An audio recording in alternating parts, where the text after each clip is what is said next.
Hi guys, Adam here as per usual. Thanks for checking out the videos. Hope you've all had a good week and a good Friday and are looking forward to the weekend. So what we're going to do today, guys, is I'm going to introduce you to a module that I teach privately. This isn't available on DVD or anywhere else. I only teach it privately to my students in person in the studio or via Skype. Check out the link below if you're interested in that. 5 PM if you want lessons. But we're going to start teaching the basics of one of the modules I call Harmony 1. And this is a guide to diatonic harmony. And it goes a little bit further outside of diatonic harmony in the later lessons, kind of on a run up to Harmony 2. But this is sort of like around about a 5 to 6 week program of what I call Harmony 1, which will teach you 99% of the chords you're ever likely to use, why to use them, when to use them, how to name them, why to name them, etc. This comes on the back of a couple of guys on recent videos and in private messages asking me for some theory lessons and also asking what I teach in my lessons. So I thought sort of sporadically throughout the next couple of months I'd show you some samples of what my private students are learning. So Harmony 1 coming up.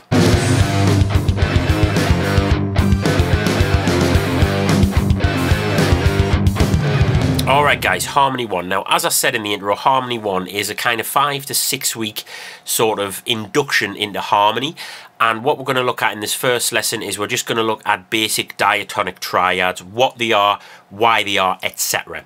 So what I want you to do is grab a pen and some paper or open a Word document or notepad, anything you can type on, because doing that and working it out for yourself is really going to help. But of course I'm going to give you the answers as well, alright?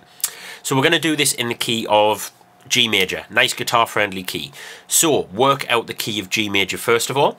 So what you should have is G, A, B, C, D, E, F sharp, that's your 7, back to G if you want to complete the octave. So first of all, what actually is harmony? So whereas melody refers to kind of the linearity of notes, sort of the linear motion of notes, harmony refers to the verticality or the vertical stacking of notes on top of each other. So a harmony is any note stacked on top of each other. So it doesn't have to be what we would classically call a chord. I say classically, I mean kind of modernly call a chord, because the concept of the chord kind of completely is modern compared to the concept of harmony. Before this kind of diatonic harmony we're going to look at today, we basically had a form of harmony called counterpoint. Typically in kind of traditional or classical sort of theorem, the chord would have to contain at least 3 notes. If you only have 2, you wouldn't really call it a chord. A power chord, for example, wouldn't really be a chord in sort of classical style theory, but of course we just call it a 5 chord or a power chord. So first of all, I'm going to kind of throw some rules at you, and I want you to work out what these notes are in the chord. So base everything on G. So a major chord, if you don't know, is comprised of 1, 3, and 5. What that means is you take the first note, which is G, you take the third note, so you skip over A, because A is the second note of the scale. So you skip over A and you take the third note, which is B, skip over the fourth, which is C, and take the fifth note, which is D. So your major chord is a 1, a major third, and a 5. 1, 3, 5, G, B, D. Your minor chord is your 1, your flat 3, or your minor third, and your 5. So what would you need to do to that G major chord in order to actually make that a minor? I'll give you just a few seconds to think about that. So we need a 1, a flat 3, and a 5. Most of you guys will have got that. You flatten the third, so the B becomes B flat. Now there's 2 ways to work out sort of major and minor chords, which 3 notes it are. The quickest way for me is to base everything off the major scale. So I would write out the key of G major, G, A, B, C, D, E, F sharp, back to G. And I would take 1, 3, 5, that's the G major chord. If you told me, right, work out a G minor chord, what you can do is just flatten the third. So you start off with a major chord and you move things around from there if you need to. The other thing you can do, and what I strongly encourage my students to do sort of in the early days of studying harmony, is kind of do it the long way if you like, and work out the G minor scale. So very quickly work out the G minor scale. It is G, A, B flat, C, D, E flat, F, G. And then what you would do is you would just take the 1, 3, 5 from there. So that would be G, B flat, and D and that's your G minor chord. So either way, you get the same answer. And if you're new to harmony and new to sort of working out chords and things like that, I would recommend you do it the second way around, the long way around. If you're a bit more comfortable, then do it the sort of quick way and base everything off of a major scale or off of a major chord. It's usually a quicker way of working. There's our 2 basic chords, and those are the chords you're going to be using probably 90% of the time, unless you're kind of in the jazz world. You may argue they're kind of the only 2 chords you need to know. Learn your kind of shapes, move them around the neck, and more importantly, learn how to construct them and why they're constructed like that. And if you're interested in particularly how they work and why they work and how they're constructed like that and why they're constructed like that, that's something to discuss in private lessons or in a future video if enough people are interested in it. Would run out of time on this video. Next, what we're going to do is look at the diminished and the augmented chords. So if we're still looking